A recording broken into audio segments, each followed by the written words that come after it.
কষা মাংসের স্বাদকেও হার মানাবে এই তরকারি। কাউকে না বললে বিশ্বাসই করবে না এটা যে এঁচোড় দিয়ে বানানো হয়েছে।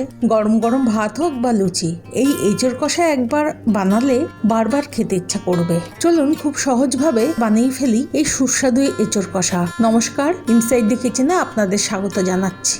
আজকের এই রান্নার জন্য এঁচোড় নিয়েছি প্রায় 450 গ্রাম মতো, আর আলু নিয়েছি বড় সাইজের দুটো। এঁচোড়গুলো বাজার থেকেই কেটে আনা হয়েছিল।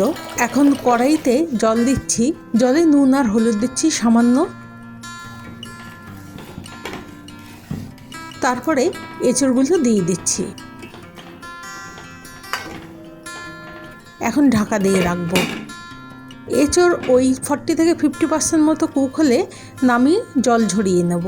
আমি এখানে একটা ছাঁকনির ব্যবহার করছি। ছাঁকনির মধ্যে এঁচোড়গুলোকে ঢেলে দিয়েছি। এঁচোড়টা যদি বেশি সেদ্ধ হয়ে যায় তাহলে আবার রান্না হওয়ার সময় গলে যেতে পারে। আজকে রান্না সর্ষের তেলে করব, তাই কড়াইতে তেল দিচ্ছি। তেলটা একটু গরম হয়ে গেলে ওই যে দুটো আলু ডুমো ডুমো করে কেটে রেখেছিলাম সেগুলো দিয়ে দিচ্ছি। সামান্য নুন আর হলুদ দিচ্ছি। আলু ভাজার সময় নুন দিলে খেতে স্বাদ হবে। আলুগুলোকে আমি বেশ কড়া কড়া করে ভেজে নিলাম। আলু ভাজা হয়ে গেছে, উঠিয়ে নিচ্ছি। আলু উঠিয়ে নিয়ে এঁচোড়গুলো দিয়ে দিচ্ছি। এঁচোড় খুব বেশি ভাজবো না, হালকা ভেজে নিয়ে উঠিয়ে নেব। এঁচোড় ভাজা হয়ে গেলে ফোড়নে দিয়ে দিচ্ছি জিরে, তেজপাতা, এলাচ, দারচিনি, লবঙ্গ। এই গোটা গরম মশলাগুলো না আমি দেওয়ার আগে একটু ভেঙে নিই, তাহলে গরম মশলার গন্ধটা খুব ভালো বেরিয়ে আসে। আর দিচ্ছি হিং। হিং কিন্তু এইরকম রান্নাতে স্বাদ অনেকটাই বাড়িয়ে দেয়। ফোড়নটা একটু ভাজা ভাজা হয়ে এলে একটা পেঁয়াজ কেটে দিলাম।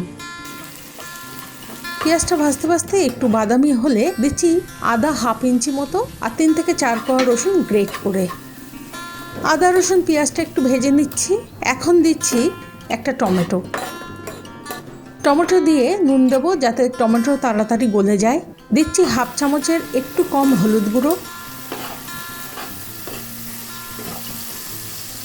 একটু নেড়ে নিয়ে দিচ্ছি 1 চামচ জিরে গুঁড়ো আর 1 চামচ মতো ধনে গুঁড়ো, আর দিচ্ছি 1/2 চামচ করে ঝাল লঙ্কার গুঁড়ো আর কাশ্মীরি লঙ্কার গুঁড়ো, যাতে রঙটা ভালো হয়। আচ্ছা, মশলার গুঁড়ো দিয়ে একটু জল দিই, তাতে মশলা ভালো করে কষানোও হয় আর পুড়েও যায় না।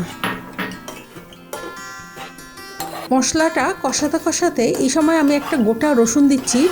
এই তরকারিতে রসুন দিলে রসুনটা কিন্তু খেতে দারুণ লাগে। আমি এর আগে কখনো এইভাবে রান্না করিনি, তবে এইবার রসুন দিয়েছি। আচ্ছা, মশলাটা কিছুক্ষণ কষানো হয়ে গেছে, এই দেখুন। এখন 2 চামচ মতো টক দই ভালো করে ফেটিয়ে নিয়ে লো ফ্লেম করে দিয়ে দিচ্ছি। দই দিয়ে মশলা কষাতে কষাতে যখন জল শুকিয়ে যাবে আবার একটু জল দিচ্ছি। এইভাবে যদি অল্প অল্প করে বারে বারে জল দিয়ে মশলাটা কষানো হয় না, তার স্বাদ কিন্তু দারুণ হয়। আপনারা হয়তো এইভাবে করেন, আর যারা করেননি একবার প্লিজ ট্রাই করবেন। দেখুন কষানো মশলার কালার দেখতে যেমন সুন্দর হয়েছে না, গন্ধও তেমন বেরিয়েছে। এখন ভেজে রাখা এঁচোড় আর আলুগুলো দিয়ে দিচ্ছি। মশলার সাথে আলু আর এঁচোড় মিশিয়ে নিয়ে কষিয়ে নিচ্ছি।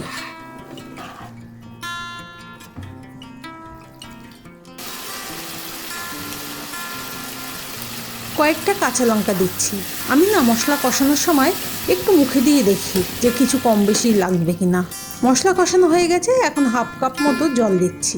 ঝোলটা ফুটে উঠেছে, এখন গ্যাসের ফ্লেমটা লো করে দিয়ে ঢেকে রাখছি। প্রায় 20 মিনিট মতো ঢাকা দিয়ে রান্না করছি। সব সেদ্ধ হয়ে গেছে। এখন 1 চামচ মতো ঘি, স্বাদে ব্যালেন্সের জন্য সামান্য চিনি আর গরম মশলা দিচ্ছি। এখানে গরম মশলার মধ্যে কিন্তু এলাচ, দারচিনি, লবঙ্গ, জায়ফল, জয়িত্রী, তেজপাতা, গোটা জিরে সব মশলা ড্রাই রোস্ট করে নিয়ে আমি গুঁড়ো করে নিয়েছি।